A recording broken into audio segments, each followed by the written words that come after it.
And we looked up, and there were, lights on the bottom part of it that we could see as we looked up. And this person has experienced a close encounter of the first kind. You've had a close encounter of the first kind if you've seen a daylight disk or nocturnal light UFO at close range. On April 14th, 1984, hundreds of people in the small mining town of Morenci, Arizona, witnessed a huge boomerang-shaped object in the sky. Close encounters of the second kind are visual evidence of a UFO's landing, such as impressions made by the craft, burned or irradiated soil, trees, or grass. In August of 1979 in northern Minnesota, when Deputy Sheriff Val Johnson encountered a brilliantly lighted object, his vehicle was knocked off the road, the hood dented, 2 antennae bent, and a headlamp broken. In a close encounter of the third kind, which Steven Spielberg made famous, the witness observes or actually confronts the occupants of the UFO. Close encounters of the fourth kind include people who claim to have been abducted by extraterrestrials. In almost every case, abductees also claim to have been medically examined by the ETs and eventually returned home, unable to account for the missing time. Now, there is a nominal charge of $1 on your phone bill for each call to our 900 number. The phones are active only in the United States and Canada from 8 p.m. Friday, October 14th through 1 a.m. Saturday, October 15th Eastern Daylight Time. So, if you've had a close encounter of the first kind, please call 1-900-400-6181. Close encounters of the second kind, call 1-900-400-6182. If you've experienced a close encounter of the third kind, please call 1-900-400-6183. That's only if you've had a third kind encounter, though, not if you've just seen the movie. If you had a close encounter of the fourth kind and you are back, we're anxious to hear from you.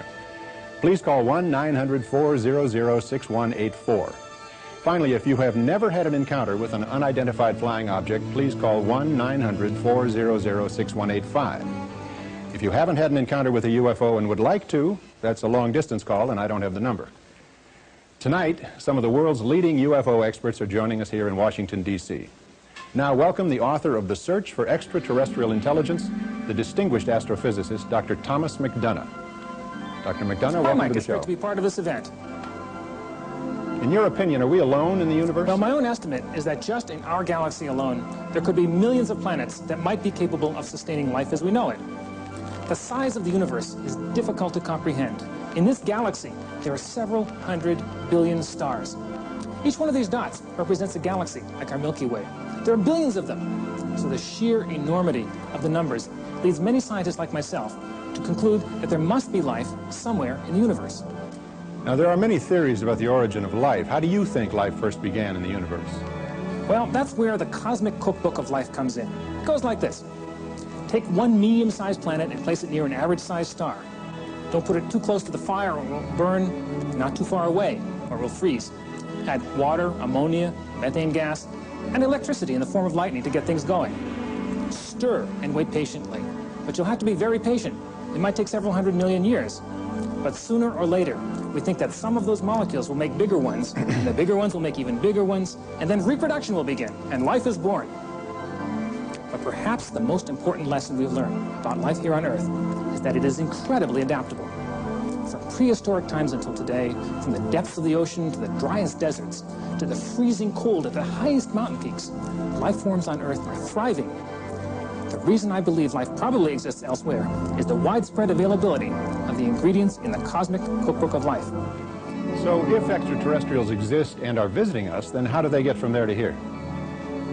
One possibility is that in space you could accelerate until you were very close to the speed of light.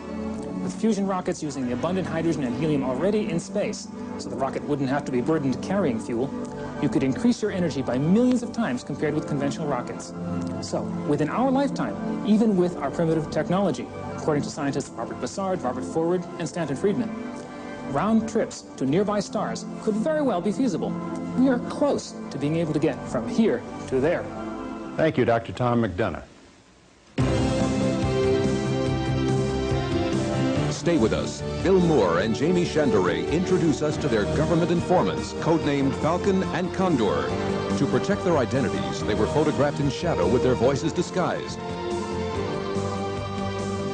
Stay with UFO Cover-Up Live and find out why Project Blue Book was classified top secret when we come back after this. U.S. News wants to send you a free clock still.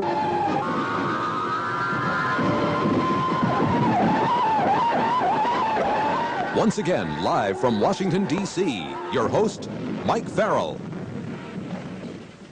With all the UFO sightings reported over the years in America, the logical question is, if they really exist, why don't they visit the White House?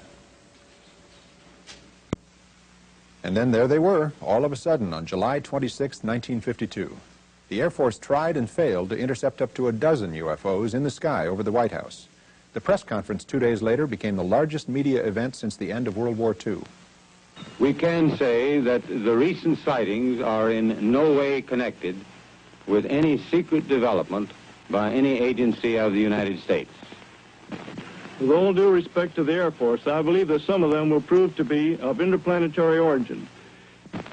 In my position in the Research and Development Organization of the Bureau of Aeronautics and of the Navy Department, I am thoroughly familiar with both our aircraft and our guided missiles programs and can state without reservation that the Navy has no saucer-shaped aircraft or missile in any of these programs.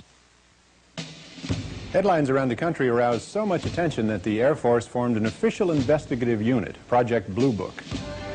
With me now are two retired Air Force colonels who were actively involved in that inquiry. Colonel Robert Friend, who headed up Project Blue Book for 5 years, and Colonel William Coleman, a former Air Force squadron commander who was Pentagon spokesman and chief of public information for the Air Force. Colonel Friend, Colonel Coleman, welcome.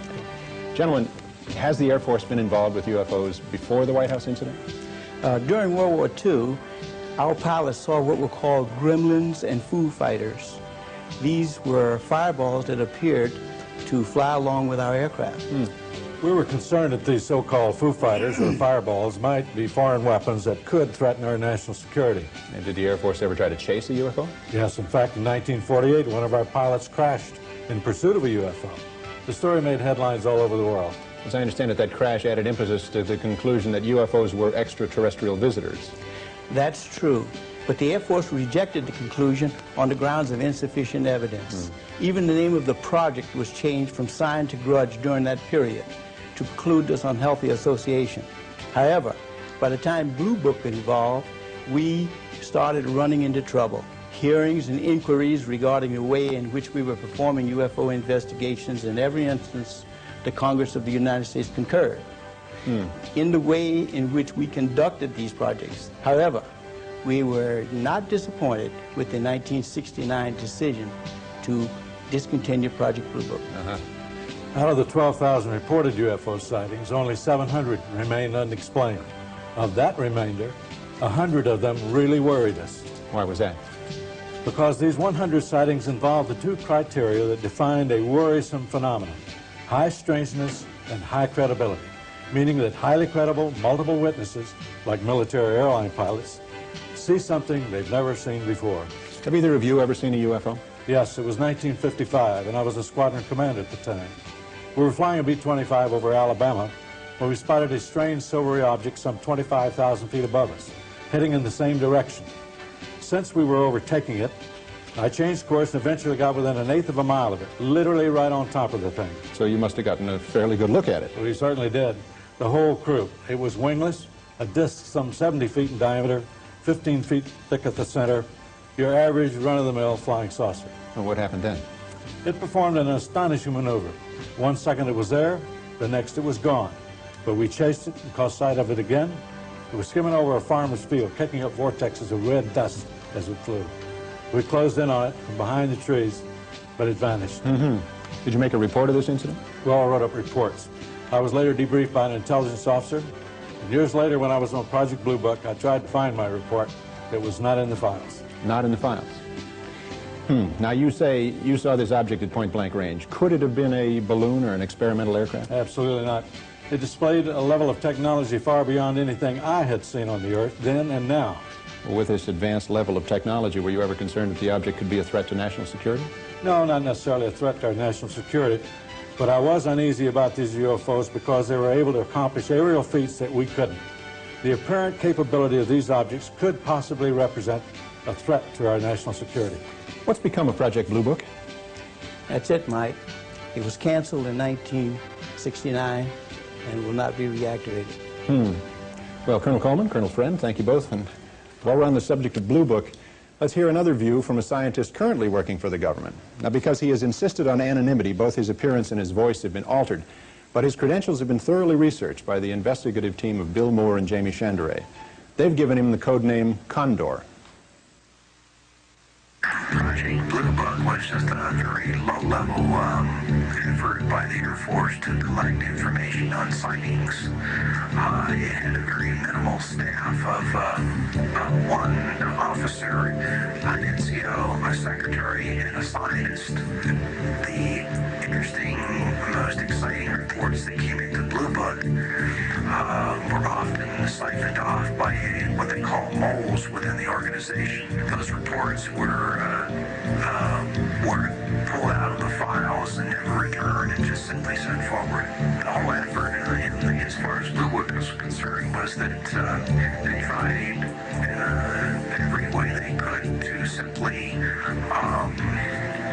dismiss and explain away sightings. They certainly didn't want unknowns. The effort of Blue Book was to minimize the effects of these reports and to try to explain away as many as they could. And of course it worked. It worked in the fact that it closed down Project Blue Book and terminated the Air Force's involvement, official Air Force involvement, public involvement with the subject of UFOs. Of course, we know that they carried on with a covert operation after that. When Blue Book closed down, the official U.S. government position was that UFOs didn't exist, and Americans accepted this contention as fact. Or did we? Do you hear something? Hear what? I don't hear. Listen.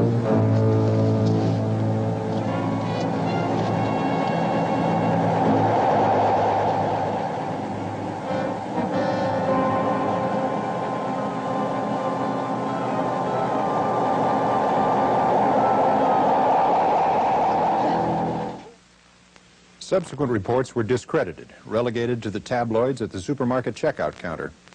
After Blue Book's final report, anyone who claimed to see a UFO was considered some kind of nut.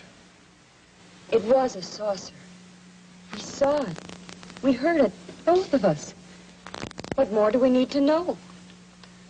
Well, we have to have time to think, to evaluate this before we sound off. So most sightings go unreported, particularly sightings by aircraft pilots.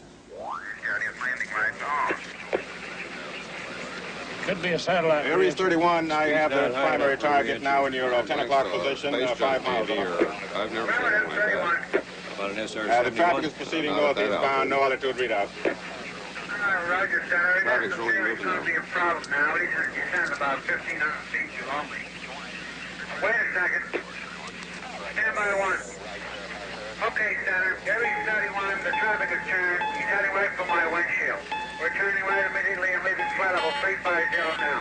Aries 31, descend and maintain flight level 310. Great. Allegheny 444, turn right 30 degrees. Get on the order of the 45th recon wing. See what the hell they could be testing up there. Aries jet descending to maintain flight level 310. This is Indianapolis Center. Do you have any test operations restricted area 2508?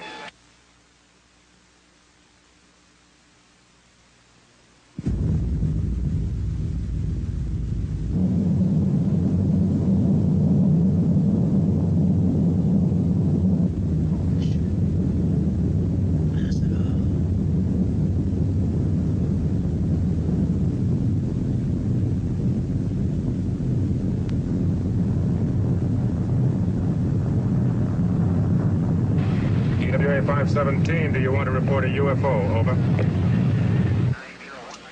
Negative. We don't want to report. Aries 31, do you wish to report a UFO? Over. Negative. We want to report one of those either. Aries 31, me neither. I'll try to track traffic to destination. Over.